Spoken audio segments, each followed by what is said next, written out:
Bom dia, turma! A nossa aula hoje é a correção dos exercícios do livro didático, página 49, 50, 52, 53 e 54. Começando na página 49, é a questão número 1. As afirmativas a seguir são sobre a água e sua importância. Assinale com V as que são verdadeiras ou com F as falsas. Depois, converta as falsas em verdadeiras e a escreva corrigidas nas linhas abaixo. Letra A. A água auxilia na manutenção do equilíbrio ambiental. Essa questão é verdadeira, né? Sem a água, nós vamos ter um desequilíbrio. Então, a água, ela vai fazer com que haja esse equilíbrio ambiental, tá certo? Letra B. Todos os seres vivos precisam de água na mesma quantidade. Essa já não é verdadeira, né? Cada ser vivo, ele é um diferente do outro. Alguns, por exemplo, como peixes e sapos, precisam colocar seus ovos na água para os filhotes nascerem. E outros não precisam dessa água para os filhotes nascerem. Então, essa fica falsa, né? Como que nós vamos corrigir ela? Diferentes seres vivos têm diferentes necessidades de água, tá certo? Letra C. Os seres humanos têm cerca de 20% do seu peso corporal formado por água. Essa também está incorreta, que nós vimos na videoaula ontem que os seres humanos têm cerca de 70% de seu peso corporal formado por água, né? Então, é transcrever essa frase mudando 20% para 70%, tá certo? Letra D. As pessoas precisam repor somente a água perdida pelo suor. Também é falsa, porque não é só através do suor que nós perdemos água. Nós perdemos água através do suor, da respiração, da fala, da urina, das fezes. Então, as pessoas precisam repor pelo menos 2 litros de água por dia para repor a água perdida pelo suor, pela respiração, pela urina, pelas fezes, por todas as formas que nós temos de perder água do organismo, certo? Questão 2. As florestas tropicais abrigam grande diversidade de vida e um dos motivos é a sua grande disponibilidade de água. Já os desertos não têm tantas espécies por serem muito secos. Reflita sobre o assunto e responda a questão. Qual a relação entre a disponibilidade de água e a quantidade de espécies em um determinado local? Bom, os seres vivos, mesmo que eles necessitem de água de forma diferente, eles vão sempre necessitar de água para sobreviver, tá? Então, os locais onde eu tenho a água em abundância, ou seja, mais disponível, vai favorecer que várias espécies se estabeleçam ali. Ou seja, escolha aquele local para morar, né, como seu habitat. E enquanto que nos ambientes secos, como os desertos, por exemplo, só vai permitir a sobrevivência dos animais que necessitam de uma quantidade, animais e plantas, né, gente? Que necessitem de uma quantidade bem pequena dessa substância para a sua sobrevivência. Por exemplo, no deserto nós vamos encontrar o cactus. Ele precisa de uma quantidade bem pequena de água para sobreviver, até porque ele consegue capturar água do ar e armazenar dentro do seu corpo. Então, é uma adaptação e nem toda planta consegue fazer isso, tá certo? Então, no lugar, quanto mais água vai ter, maior a diversidade de seres que vão viver ali, tá? Pela facilidade de encontrar água para sobreviver. Questão 3. Ao viajar por uma estrada, o motorista para em uma bica de água cristalina e mata a sua sede. Podemos dizer com certeza que a água que ele bebeu é potável? Sim ou não? Não. Por quê? Porque a água, ela pode estar contaminada com micro-organismos que podem causar doenças e que o nosso olho não é capaz de ver, né? Então, a maioria dos micro-organismos a gente não vê. A gente vê o vírus da gripe, do corona que tá aí em alta. A gente vê as bactérias que causam infecção de garganta. A gente não vê nada disso. Então, aquela água, apesar dela estar cristalina, ela não foi tratada, né? Não foi colocada nela o cloro, que mata seres micro-organismos.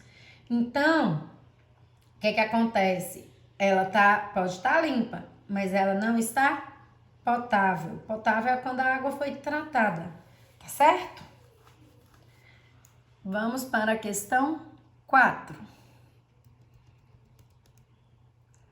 A água é fundamental para a vida e sua qualidade é um fator de proteção à saúde e de prevenção de doenças. O acesso à água tratada é um determinante para a saúde, bem como outros fatores relacionados, tais como o fornecimento de água, a coleta e a destinação final dos esgotos, das águas, das chuvas e dos resíduos sólidos. O gráfico a seguir mostra a quantidade de sistemas de abastecimento de água sem tratamento e a taxa de internação hospitalar devido à diarreia, um sintoma das doenças transmitidas pela água, no ano de 2013. Observe e responda as questões. Então, olha o gráfico aí. O que a gente vê nesse gráfico, né? Percentual de sistemas de abastecimento de água sem tratamento. Então, na região norte, eu tenho 60% do sistema de abastecimento sem tratamento, lá na região norte. Região nordeste. Na região nordeste, eu tenho 40% dos sistemas de abastecimento de água sem tratamento. Região sudeste. Na região sudeste, eu tenho em torno de 10%. Na região sul, menor que 10%. E na região centro-oeste, menor do que 10%, tá? Agora, internação por diarreia a cada 100 mil habitantes. Na região norte, em torno de 350 mil habitantes são internados com diarreia. Na região nordeste, cai só um pouquinho, ó, talvez 320. Na região sudeste, é uma taxa bem baixa, menor do que 100 mil por habitante, né? Tá entre 0 e 100 mil habitantes. Na região sul, eu já tenho uma quantidade maior do que 100 mil. E na região centro-oeste, quase 200 mil, tá? Desculpa. Então, vamos ver o que a questão nos pede. Letra A. Qual é a região com maior percentual de sistema de abastecimento de água sem tratamento? Então, é o primeiro gráfico aí, né? Em azul, mostrando a região norte, certo? Letra B. Qual a região com a maior taxa de internação hospitalar de pessoas com diarreia? Também em azul, mostrando a região norte. Ah, Carol, mas a região nordeste tá quase do mesmo tanto da região norte. Mas aí pergunta a maior. A maior ainda é a região norte, tá bom? Letra C. Como está a região em que você mora em relação aos sistemas de abastecimento de água sem tratamento e aos casos de diarreia? Então, a nossa região é a região sudeste, né? Então, nós estamos aqui na região sudeste, ó. Na região sudeste, nós vamos encontrar os estados de Minas Gerais, São Paulo, Rio de Janeiro e Espírito Santo. Então, Minas Gerais está aqui. Então, sistema de abastecimento. Nós temos em torno de 10% dos sistemas de abastecimento de água sem tratamento. E a nossa região sudeste é a que tem o menor número, né, de internação por diarreia, tá? Então, vou repetir. A região que a gente mora é a região sudeste, tem em torno de 10% do sistema de abastecimento de água sem tratamento. E de todas as regiões, é a região sudeste que tem o menor número de internações por diarreia, tá? Letra D. Analisando os gráficos, o que você pode afirmar sobre a relação entre o acesso à água tratada e os casos de diarreia? Então, nos locais onde eu tenho a grande maioria do sistema de abastecimento de água ofertando água tratada, os meus casos de diarreia são bem menores do que nas regiões aonde o abastecimento de água ele ocorre sem tratamento, né? Porque a diarreia, como foi falado lá no texto, é um dos sintomas de algumas doenças transmitidas pela água. Lá na região centro-oeste, a gente vê muito caso de diarreia, apesar de ter também o mesmo percentual da região sudeste, no caso de sistemas de abastecimento de água sem tratamento. Então, tá faltando um pouco de conscientização em relação à higiene das mãos, dos alimentos, porque não adianta nada a gente ter a água tratada e a gente contaminar essa água tratada com as nossas mãos. Não adianta nada a gente ter água tratada e não consumir alimentos que foram bem higienizados. Então, só para relembrar, água tratada é super importante, mas a lavagem das mãos e dos alimentos também é, tá? Também ajuda a evitar doenças. Então, vamos para o mais um. Deixa eu centralizar aqui. Falta d'água em cidades tem a ver com a devastação desenfreada da Amazônia. Chuvas que carregam reservatórios da região sudeste são oriundas da Amazônia. Árvores são toque final da máquina biológica que produz as chuvas. O chão foi o destino de 20% das árvores da floresta amazônica original. Que isso vem acontecendo há anos, todos sabem. O que você provavelmente não sabe é que este crime ambiental tem a ver com a falta de água na maior cidade da América Latina. É que a Amazônia bombeia para a atmosfera a umidade que vai se transformar em chuva nas regiões centro-oeste, sudeste e sul do Brasil. Quanto maior o desmatamento, menos umidade e, portanto, menos chuva. Sem as chuvas, os reservatórios ficam vazios e as torneiras secas. Mas de onde vem tanta água? Como funciona a fantástica máquina biológica que faz chover? Segundo os cientistas, o toque final cabe às árvores, fincadas a até 20 ou 30 metros de profundidade. As raízes sugam a água da terra.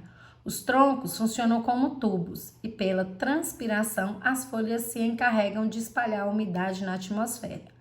Diariamente, cada árvore amazônica bombeia em média 500 litros de água. A Amazônia inteira é responsável por levar 200 bilhões de toneladas de água por dia, do solo até a atmosfera. 3 bilhões de toneladas a mais do que a vazão diária do Amazonas, o maior rio do mundo. Se você tivesse uma chaleira gigante ligada à tomada,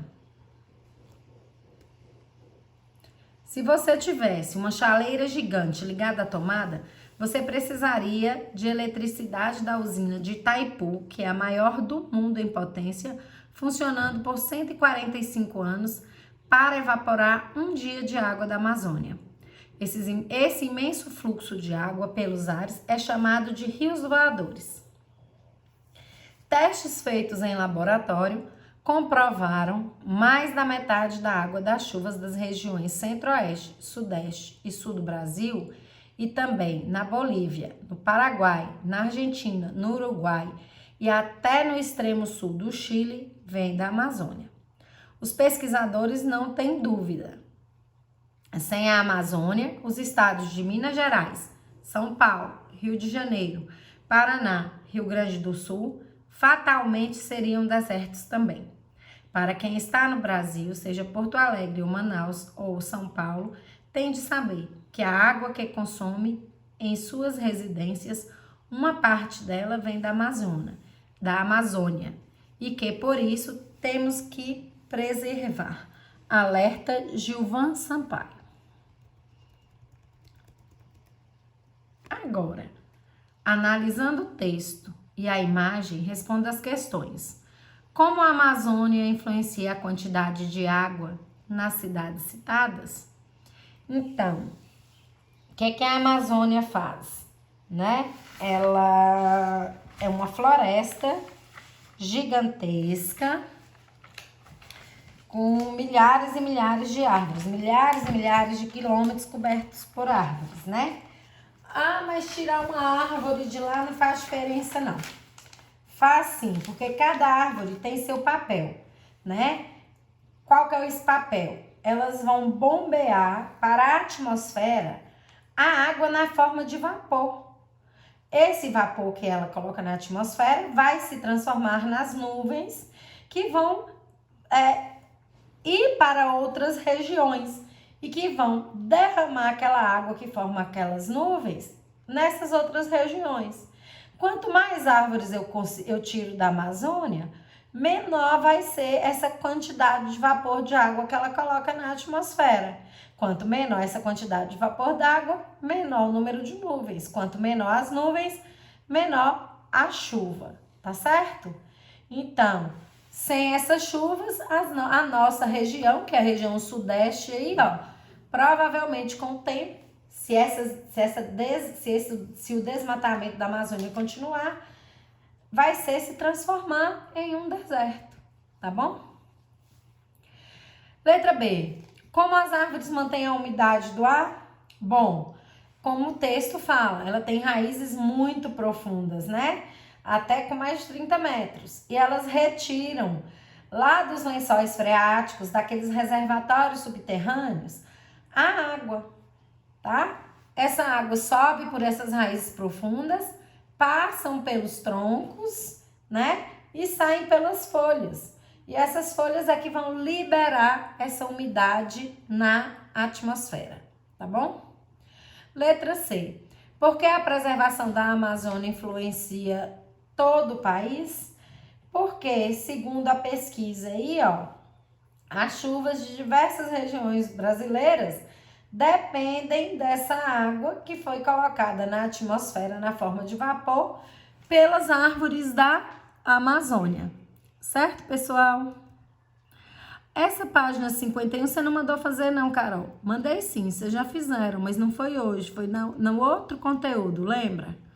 Também fizeram um pedaço da 52. Todas essas que são referentes a teias alimentares e cadeias alimentares a gente já fez.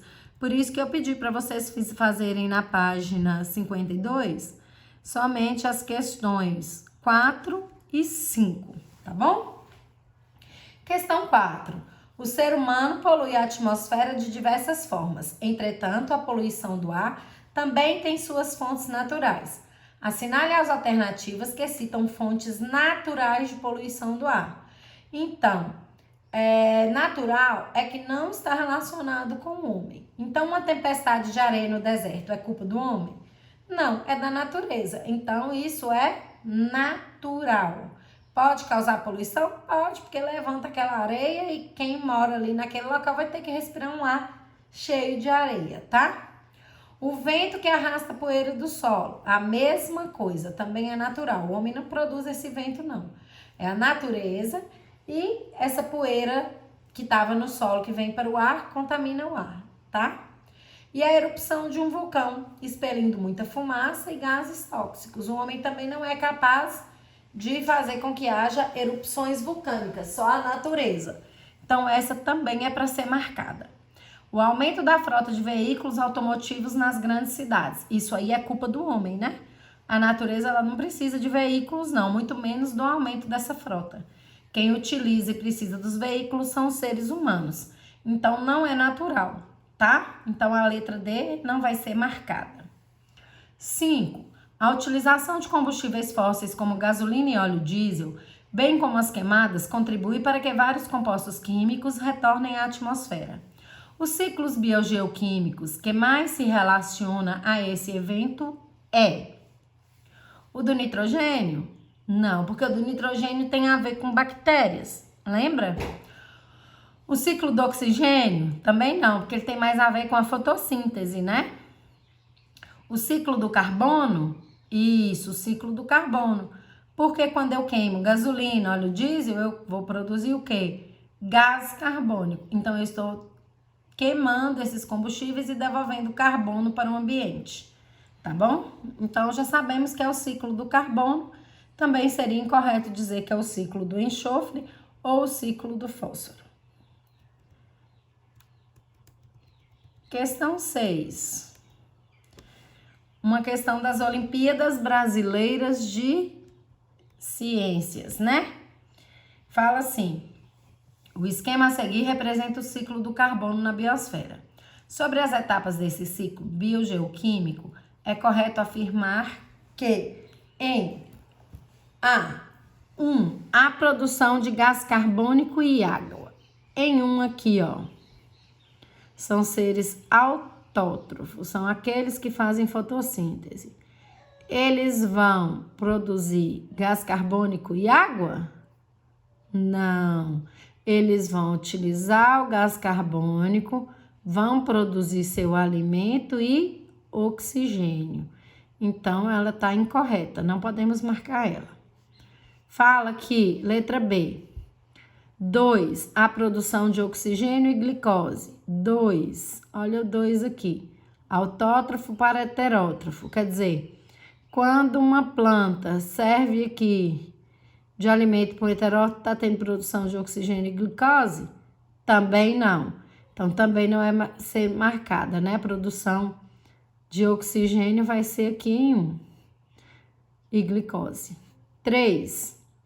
Está falando que em 3 há o consumo de glicose e oxigênio. 3 vai ter consumo de glicose e oxigênio? Vai. Por quê? Porque os heterótrofos vão consumir a glicose dos autótrofos. Essa glicose vai ser transformada em energia aqui no corpo e para que essa energia seja transformada no corpo, esse heterótrofo ele precisa do gás oxigênio, precisa de glicose e oxigênio, transforma em energia e vai liberar aqui o gás carbônico, ó, que é o produto da respiração celular, tá? Somente a letra C está correta. Ni 4 fala que há consumo de água e gás carbônico. 4 aqui, ó, tá falando que 4 ou virou combustível fóssil ou foi consumido aí por decompositores, né? Ni 4 não vai ter consumo, vai ter, na verdade, perda, né? De água e gás carbônico. E a letra E fala que 5, há consumo de água e glicose. Então, os fósseis, quando se transformam em gás carbônico, é porque eles foram queimados, transformados em combustíveis, né? Não tem consumo também não. Tem, na verdade, liberação de CO2, né? Como a gente pode ver aqui. Tudo bem? Questão 7. Considerando o caminho percorrido pela água na natureza, nós podemos perceber que a água não fica parada apenas em um determinado lugar. Ela sempre está em movimento. Faça um pequeno texto imaginando o caminho de uma gota de água que caiu durante a chuva, passou pelo corpo de uma criança e voltou a formar uma nuvem. Então, o que a gente precisa entender? Então, essa gota de água, ela fez uma viagem, né? Ela estava na natureza, entrou para o corpo de uma criança e depois voltou para a natureza, não é isso?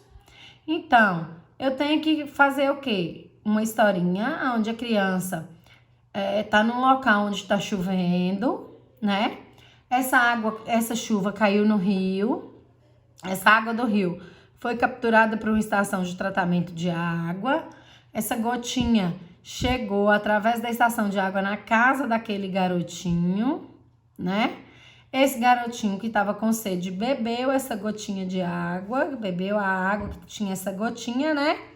E essa gotinha, como que ela vai sair do corpo dessa criança? Ela pode sair porque a criança brincou bastante, suou e a gotinha saiu. Ela pode tomar água demais, ficar com vontade de fazer xixi no banheiro, urinar.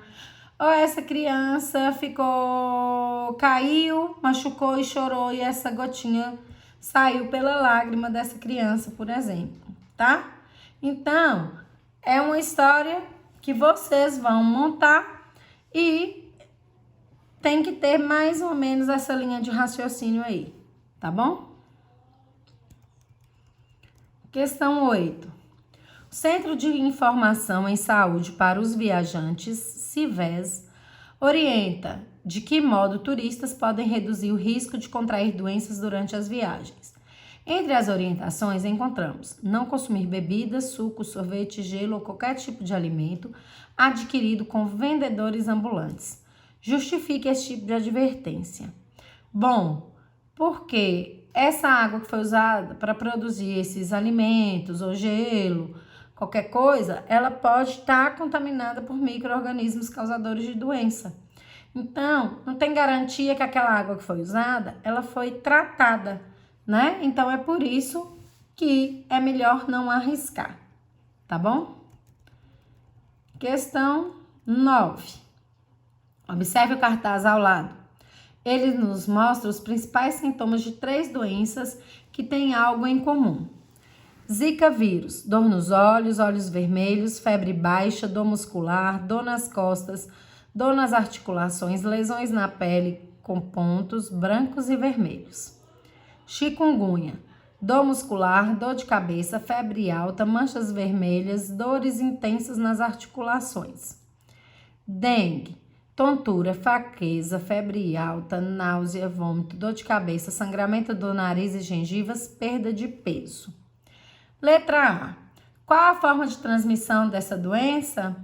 O próprio cartaz nos mostra, né? Aqui a forma de transmissão. Através de um vetor. A picada do mosquito Aedes aegypti, né? Então, o mosquito é o vetor, é o transmissor, tá? Em que cada um de nós pode fazer para diminuir a ocorrência dessas doenças? Primeiro, evitar deixar água parada na nossa casa, né? Então, fazer uma limpeza no quintal, tirar a vasilha plástica que tá lá jogada, pneu velho que tá lá jogado, né? Molhar as plantas, mas não precisa colocar prato embaixo dessas plantas. Então, tudo isso. Caixas d'água não podem ficar abertas. Não jogar lixo em terreno baldio, porque às vezes a gente joga lixo ali, uma sacolinha. Comprei um lápis, joguei a sacolinha, essa sacolinha foi pro terreno baldio. Se chover, a água que ficar ali na sacolinha, ela é capaz de desenvolver o Aedes, e aí ele pode ir lá para casa da gente para poder transmitir pra gente qualquer uma dessas doenças aí. Certo, pessoal?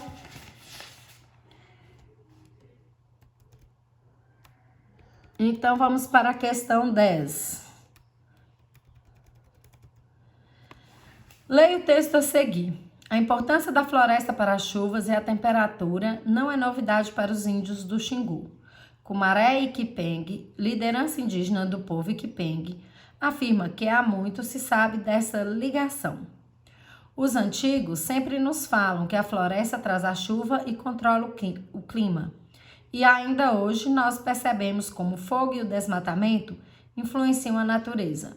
Nos anos com mais queimadas e desmatamento, a colheita atrasa e ficamos com pouco alimento. Cumaré explica ainda que é possível identificar sinais de como a natureza reage às agressões. Temos visto muitas mudanças no tempo das chuvas ultimamente, e isso é ruim, porque as chuvas são muito importantes para nós. Para meu povo, quando a primeira chuva é forte, é sinal de que vamos ter muita fartura de milho, frutas e mandioca. Quando a segunda chuva cai com força, é porque vai ter muito peixe. Agora responda as questões. Letra A. Qual a importância das florestas para o ciclo da água? Bom, como a gente já viu no texto anterior, né? As árvores das florestas, elas vão absorver a água do solo, né? E liberar essa água no ambiente através do vapor de água, da transpiração das plantas. E é essa água da transpiração das plantas que vão fazer a formação das nuvens de chuva, tá? Que vão ir para regiões diferentes, levando essa chuva para todas as regiões. Letra B. Segundo os indígenas, o que acontece nos anos que ocorrem mais queimadas e desmatamentos? Então, eles têm pouco alimento, né? Porque a colheita atrasa, quer dizer, a planta ela não recebe água no momento certo, então ela produz menos frutos e aí poucos alimentos. Qual a relação entre chuvas e boa colheita? Bom, a planta ela é um ser vivo que precisa de água para crescer, para se desenvolver. Sem água, essa planta pode até morrer e aí não tem colheita, certo? 11. Leia o texto a seguir. De acordo com os 2 novos relatórios da Organização Mundial da Saúde, OMS, mais de 25% das mortes de crianças menores de 5 anos são causadas pela poluição ambiental. Todos os anos, as condições ambientais insalubres, tais como poluição do ar em ambientes fechados e ao ar livre, o fumo passivo, a água contaminada, a falta de saneamento e a higiene inadequada causam a morte de 1,7 bilhões de crianças menores de 5 anos. Insalubre é que não são condições saudáveis, tá? São condições insaudáveis. Aí a gente fala insalubre. Sobre o assunto, assinale as alternativas que indicam maneiras de se evitar doenças transmitidas pelo ar ou pela água. Lavar bem as mãos sempre que necessário. Sim, lavar bem as mãos evita 90% de todas as doenças, tá? Manter ambientes bem arejados. Quando o ambiente está arejado, quando eu abro a porta, quando eu abro a janela, que eu deixo o sol entrar, que eu deixo o vento entrar, ele deixa o ambiente mais fresco, diminuindo a incidência de desenvolvimento de micro-organismos. Então, tem sim que marcar essa questão, porque manter o ambiente arejado evita doença. Consumir sempre água tratada. Essa aí a gente não precisa nem estar comentando, né? A gente tem que procurar, se tem suspeita que a água não está tratada, ferva essa água antes de consumir, tá certo? Utilizar apenas álcool gel para higienizar as mãos e os objetos. O álcool gel, ele ajuda, mas ele não é suficiente. O mais importante é utilizar água e sabão, tá bom? Se não tiver álcool em gel, não tem problema. Tem que ter água e sabão, tá? Utilizar combustíveis menos poluentes, com certeza, né? Não fumar e não se expor à fumaça do cigarro. Também evita doenças. Manter janelas fechadas durante o inverno. Isso aí causa doenças. Então, não é para marcar essa daí. Nós temos que manter os ambientes arejados, mesmo no inverno. Manter a casa e a sala de aula bem limpas e higienizadas. Manter tudo higienizado. Os nossos alimentos, o nosso corpo, as nossas roupas, a nossa casa, sala de aula, escritório, todos os ambientes que a gente vive, o quarto principalmente, né? A gente passa muito tempo no nosso quarto. A gente passa pelo menos 8 horas no dia dormindo no nosso quarto. Tem que estar bem limpinho. Impedir a entrada de luz solar nos ambientes. Isso aí causa doença, tá? Bom, pessoal, então a nossa aula de hoje foi essa. Aproveitem bem essa videoaula. Estudem, façam a correção, que a nossa semana de prova está chegando, tá? Façam as atividades que eu vou passar lá no ON também.